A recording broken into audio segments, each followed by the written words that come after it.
adik-adik. Selamat pagi, Ibu. Baiklah, pertama-tama Ibu ingin berterima kasih karena kalian sudah hadir ya pada pertemuan pagi hari ini pada pukul jam 9 pagi di ruangan bimbingan kelompok ini. Baik, bagaimana kabarnya hari ini? Baik. Oke, syukurlah ya kalau semuanya dalam keadaan sehat dan baik. Oh iya, bagaimana pelajarannya di sekolah adik-adik? Apakah ada terkendala atau bagaimana? Tidak. Oh, syukurlah. Ibu telah mendengar semua dari kalian. Kalau kabar dari kalian semuanya baik-baik saja ya, syukurlah. Sebelumnya, jika belum, hari ini kita akan melaksanakan bimbingan kelompok. Sebelum kita mulai, alangkah baiknya kita berdoa dulu. Siapa yang mau memimpin doa kita? Saya, Bu. Reisi. Oh ya, oke, silakan Reisi memimpin kita doa pada pagi hari ini. Baiklah, sebelum kita mulai bimbingan kelompok kita, langkah baiknya kita berdoa menurut kepercayaan kita masing-masing. Berdoa mulai. Berdoa selesai. Baik, terima kasih ya Reisi sudah memimpin kita dalam doa pada pagi hari ini. Baik, selanjutnya apakah adik-adik sudah tahu itu bimbingan kelompok? Belum. Baik, jika belum, Ibu akan menjelaskan dulu nih apa itu bimbingan kelompok. Jadi, bimbingan kelompok ini adalah bantuan kecil yang terdiri dari 2-10 orang atau konseling. Di sini bimbingan kelompok ini mampu mencegah permasalahan atau memelihara nilai-nilai dan mengembangkan keterampilan-keterampilan hidup yang dibutuhkan. Nah, apakah adik-adik sudah paham dengan bimbingan kelompok? Oke, baiklah. Selanjutnya di sini Ibu akan menjelaskan nih manfaat-manfaat serta tujuan dari bimbingan kelompok. Jadi, manfaat dari bimbingan kelompok ini adalah setiap siswa itu dilatih untuk dapat hidup secara berkelompok dan dapat menumbuhkan kerjasama antara siswa dalam mengatasi masalah dan melatih siswa dalam meningkatkan atau mengemukakan pendapat dan menghargai pendapat orang lain dan dapat meningkatkan kemampuan siswa untuk dapat berkomunikasi dengan teman sebaya dan pembimbing. Selanjutnya ada tujuan dari bimbingan kelompok nih. Jadi pertama tujuannya agar melatih siswa untuk berani mengemukakan pendapatnya di depan teman-temannya. Selanjutnya kedua agar siswa dapat terbuka di dalam kelompok.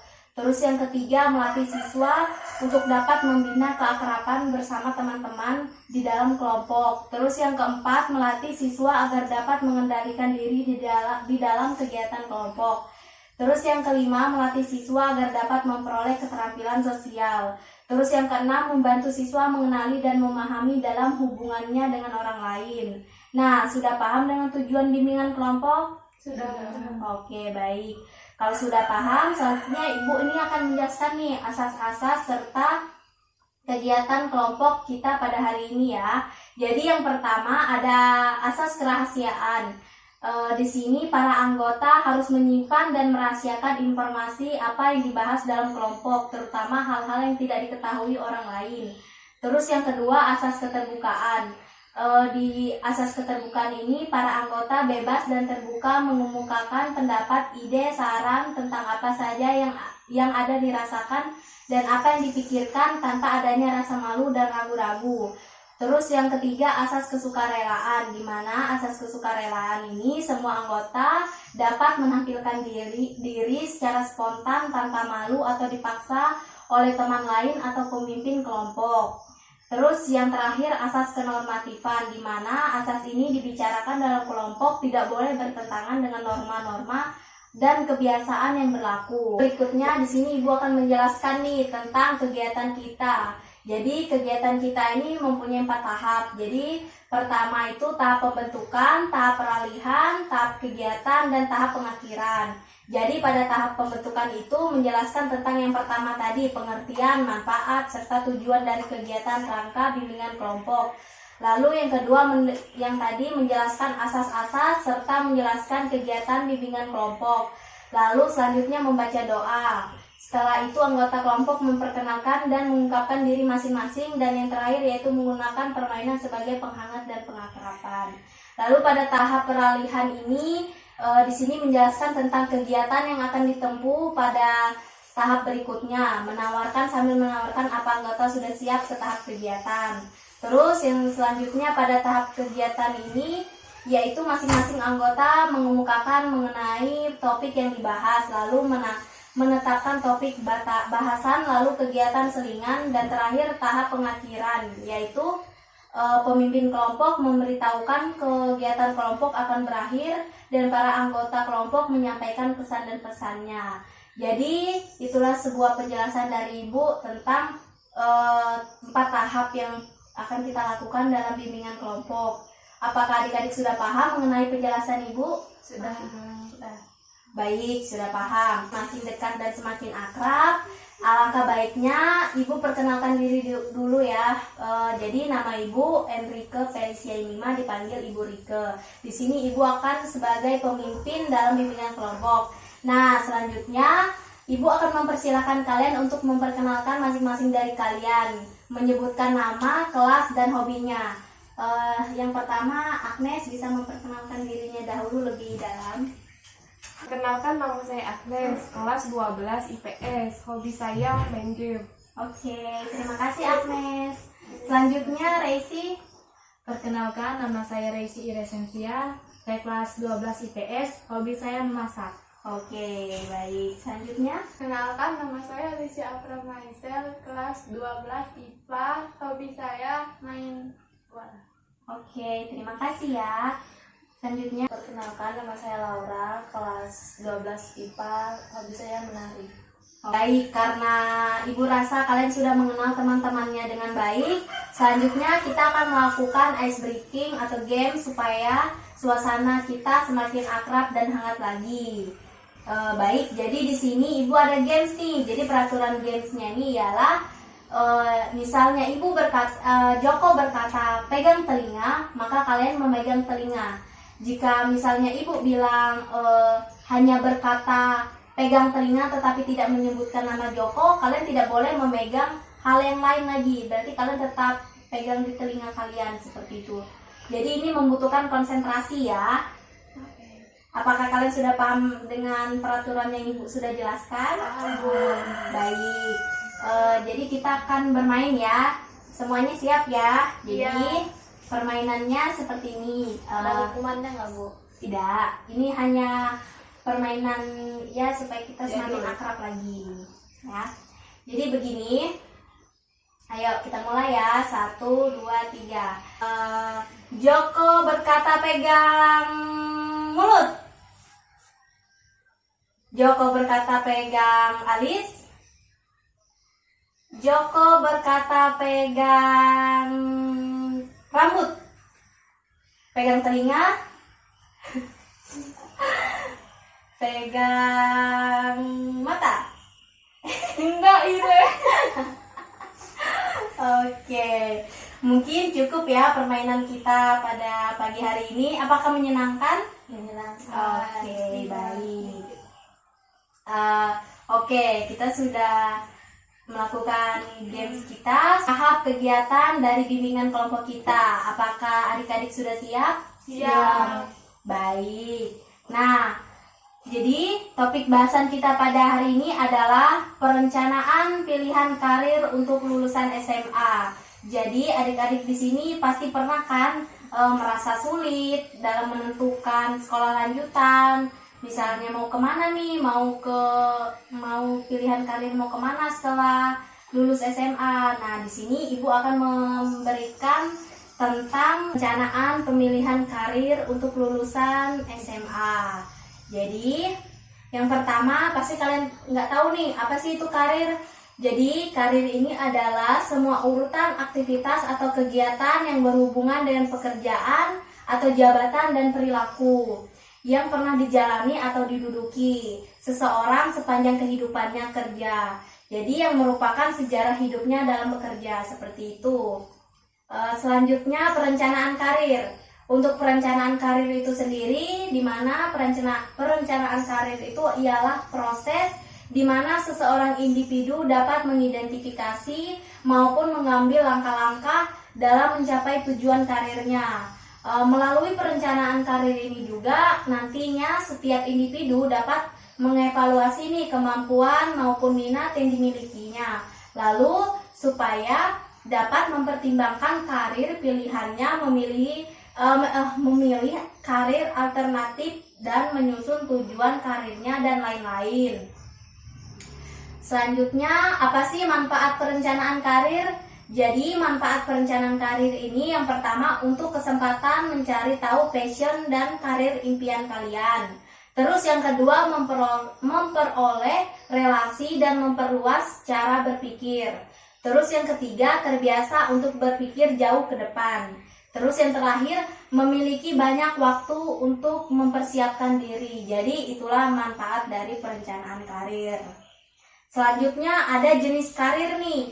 Yang pertama realistik, yang kedua investigatif, yang ketiga artistik, yang ketiga sosial, dan yang keempat enterprising, dan kelima konvensional. Jadi itu penjelasan dari jenis karir.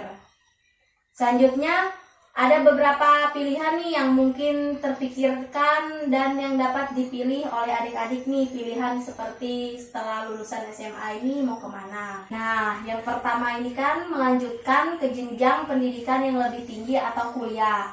Biasanya kan kita sejak SMA nih kan buat apa ya, kita tuh kan susah tuh buat rencana kita mau kuliah di mana, jurusan kita di mana, kita mau kuliah kan pastinya tidak mudah kan. Nah, pertama-tama sebaiknya kalian memilih dulu jurusan, karena yang paling kalian penting itu sebenarnya jurusan itu penting ya, sesuai minat dan bakat kalian dan kemampuan kalian. Karena tidak perlu ikut-ikut teman, karena teman-teman ingin masuk kedokteran nih biasanya kan jadinya pengen ikut kuliah kedokteran juga. Padahal kan selama ini mungkin adik-adik itu lebih ada potensinya, misalnya di komputer, misalnya di fashion, itu kan kita tidak pernah tahu tuh.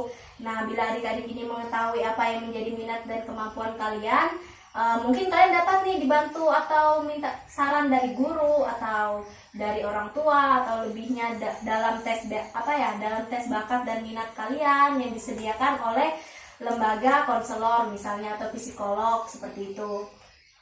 Terus hal yang kedua itu kalian dapat memilih melanjutkan kuliah dalam perguruan tinggi itu, misalnya kalian melihat tuh info-info misalnya tentang bagaimana sih kampusnya, bagaimana sih lingkungan yang ada di kampusnya seperti apa begitu. Jadi hal yang itu sangat penting sekali untuk kita pelajari setelah lulus SMA ini. Terus yang selanjutnya kita mencari nih apa biaya-biaya, misalnya kan kalian pasti berpikir saya nih mungkin dari orang tua ya, orang tua tidak memiliki dalam finansial atau materinya tidak tercukupi, tapi cobalah kalian untuk mencari beasiswa, misalnya beasiswa, contoh beasiswa Kaltim, itu kan bisa diikuti oleh seluruh anak-anak Kaltim yang seperti kita tahu adik-adik sekalian. Jadi hal yang tersebut sangat penting sekali dalam melanjuti ke jenjang pendidikan selanjutnya seperti itu. Nah, dari cara alternatifnya ibu ini semuanya bisa kalian gunakan ya.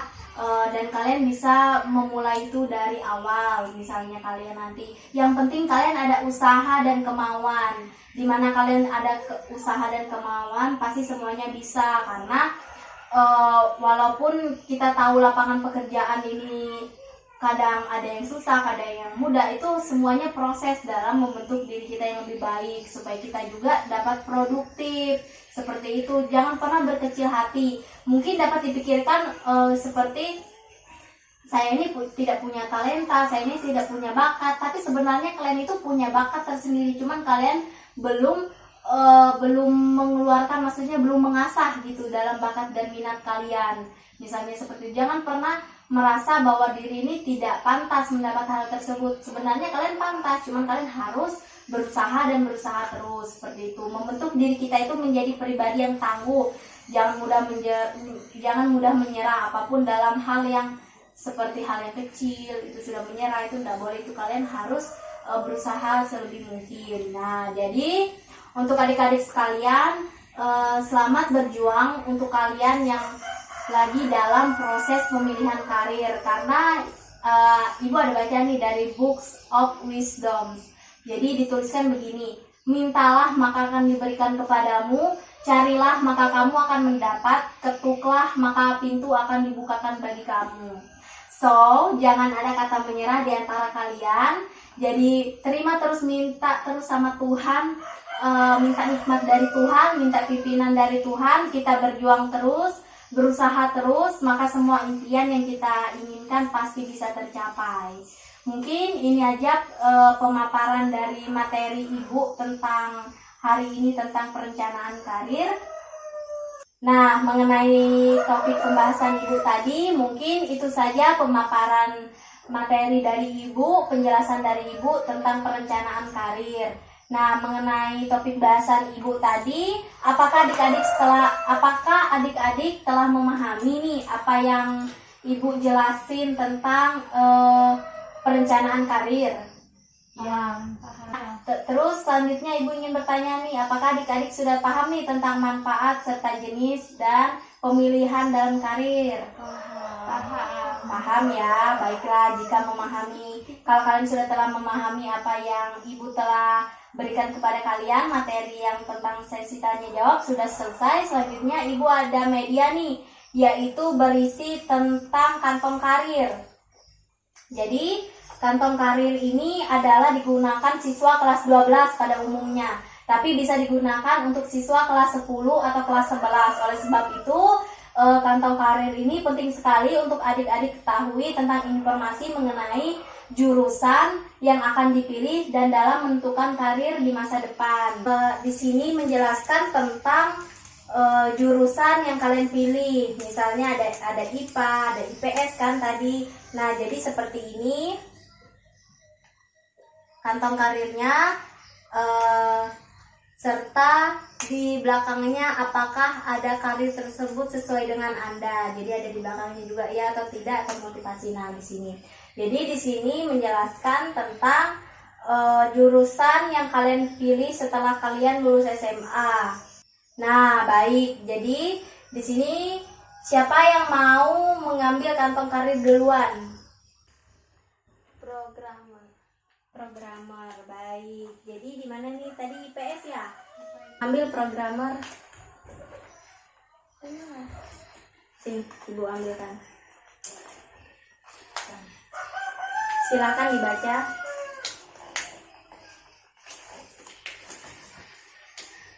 Programmer adalah profesi bagi seseorang yang merancang rangkaian kode untuk menciptakan program perangkat lunak. Seorang programmer merancang kode dan mengubahnya menjadi instruksi yang dapat diikuti oleh komputer.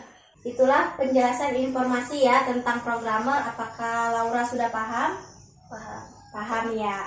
Kira-kira ada tidak keinginan masuk di universitas apa? Di UGM.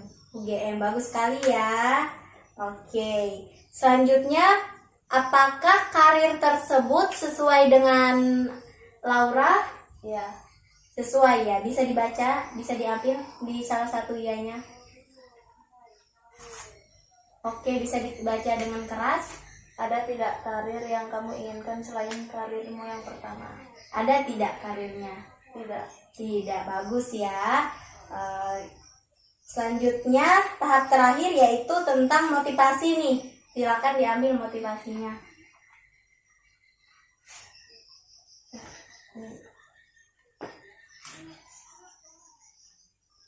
Cara terbaik untuk mengetahui masa depan adalah dengan menciptakannya. Oke, baik ya. Laura sudah membaca semua tentang informasi penjelasan tentang jurusan yang dia ingin ya.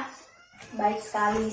Kita sudah berada pada tahap pengakhiran dari bimbingan kelompok. Sebelumnya Ibu ingin bertanya nih kepada adik-adik bagaimana pesan dan kesannya pada bimbingan kelompok kita pada pagi hari ini. Baik. Baik ya, syukurlah. Terima kasih kepada adik-adik sekalian. Baik, selanjutnya adik-adik mengisi lembar rencana lanjutan sekolah yang ingin adik-adik ingini serta alasannya. Oke, silakan. Silakan isi di sini ya. Ya sudah, baik. Terima kasih. Selanjutnya.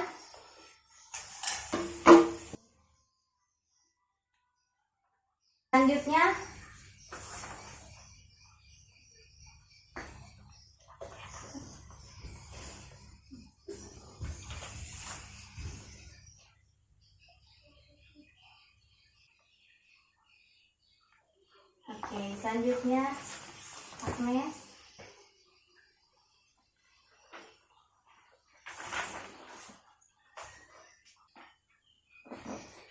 Oke, terima kasih ya.